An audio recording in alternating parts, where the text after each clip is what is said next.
Great. No, that's great advice. I know this next question really wasn't on our list to ask, but I just thought of it. Now you're a digital company.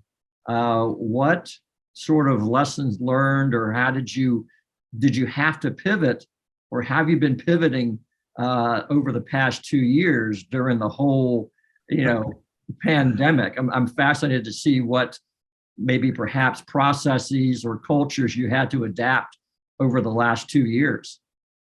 Yes, so that's a great question. So pandemic, it's we learn a lot as human beings, what's important in life. That's one lesson that we learn. Life is too short. And I'll give you an example. I was talking to my CFO in December, right after Thanksgiving in 2020, called him a week later, and he wasn't around anymore. And he had COVID and he was gone within days. So life is too precious. That's one thing. And that's why it's so important to appreciate what we do and be nice to each other. That's one thing, even though I'm a digital technology consulting firm, but right. For us, this is important. And then what we did was we pivoted.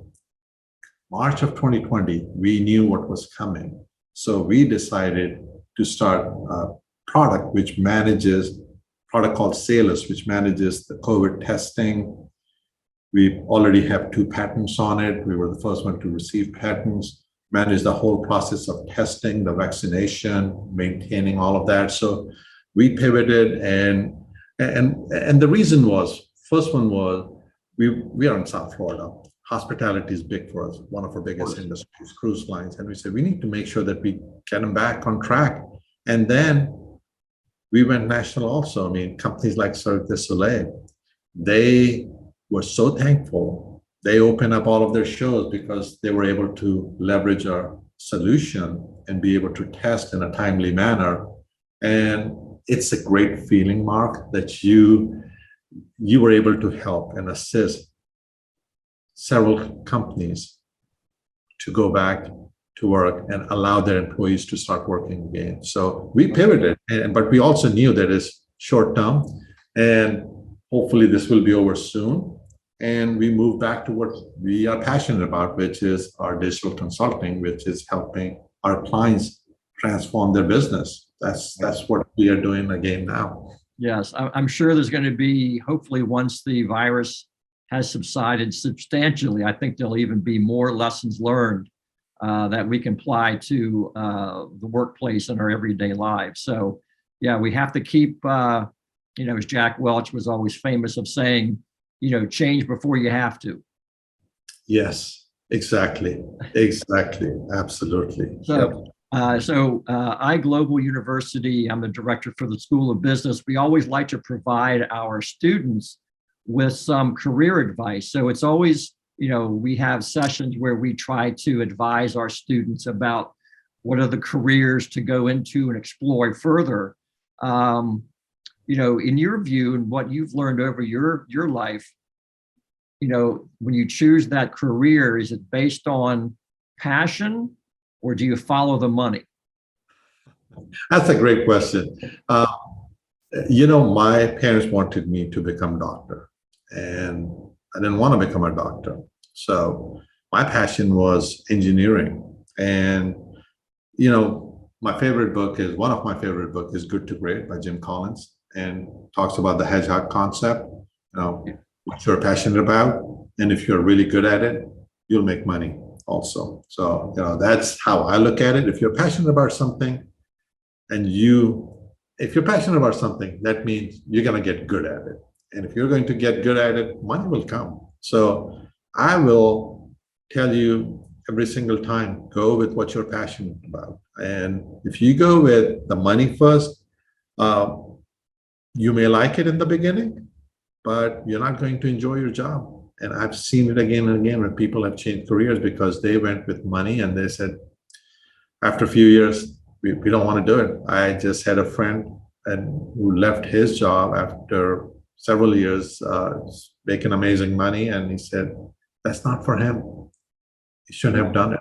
Right. I think we have, as employees or as owners of companies, you have to have a reason for getting up in the morning. And Yeah. certainly money is one of them, but you really have to enjoy what you do for a living. That's the only way that you can, get through it all. Yeah, if you enjoy what you do, you're going to become an expert. It's not going to be work for you anymore. It's something you're going to enjoy every day. You're going to continue to work on your craft and become an expert. Yeah, no, excellent advice. So the last question I have for you is this. So you've been very successful over the past 25 years ago. Can you share a little bit with us about what's next for Oz? Again, great question. So, we have a few primary industries. Insurance is one, travel and hospitality, and healthcare. Now, what we noticed that in insurance industry is going through a transformation, what travel and hospitality went through probably 15 years ago. And what we are looking at is that we have a lot of expertise and knowledge in travel and hospitality, and the transformation is similar. So we can apply those methods, processes, and expertise and help the insurance industry transform quicker. So that's where you're going to see a lot of innovation coming out of our innovation lab. And what we have done is that one thing is we formed a whole separate insurance group. We hired a gentleman named Mark Smith. Mark Smith is 30 plus year experience in insurance industry. He's the guy who's worked as executive for Zurich and Farmers, insurance companies like them. He's also the guy who was the senior managing partner for IBM for their InsurTech, and also on the consulting side, Alex Partner. So he's charged with helping transform the insurance industry. So we think insurance industry is the transformation. We can play a role, and you'll see us playing a key role in transforming the industry. So just watch out. You're going to see a lot of innovation coming out, not just for insurance industries, obviously primary, but other industries also. That's great. Well, we should tell our viewers at this point that we'll be featuring Amjad's podcast series over the next couple of weeks, and following that, as he alluded to, the president of Oz's industry consulting practice, Mark Smith, will be featured thereafter.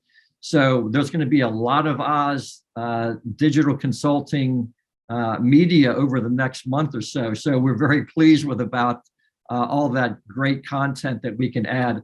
Again, we've been speaking with Amjad Shamim, the CEO of Oz Digital Consulting.